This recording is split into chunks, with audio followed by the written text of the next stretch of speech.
तो जय माता दी। मेरा और मेरे एस म्यूजिकल ग्रुप में आप सभी का बहुत बहुत स्वागत है।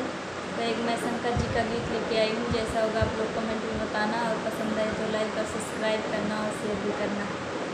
मारे सखी गौरा के तनवा तोहार अड़ भंगी सजनवा, मारे सखी गौरा के तनवा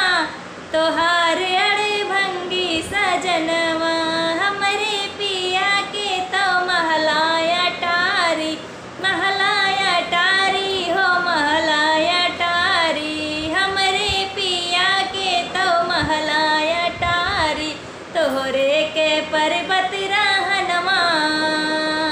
तोहरे के पर्वत रहनवा तोहार अड़े भंगी सजनवा, तोहरे के पर्वत रहनवा तोहार अड़े भंगी सजनवा, मारे सखी गौरा के तनवा तोहार अड़े भंगी सजनवा,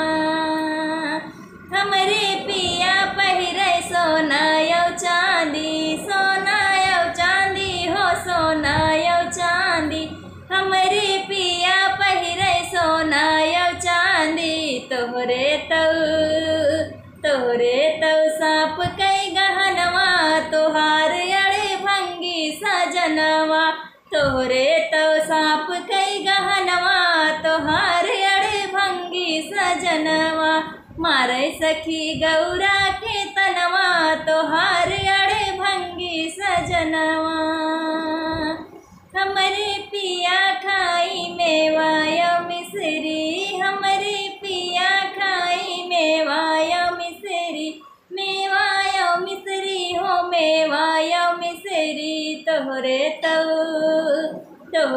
तो भांग कई भोजनवा तोहार अड़े भंगी सजनवा, तोहरे तो भांग कई भोजनवा तोहार अड़े भंगी सजनवा, मारे सखी गौरा के तनवा तोहार अड़े भंगी सजनवा,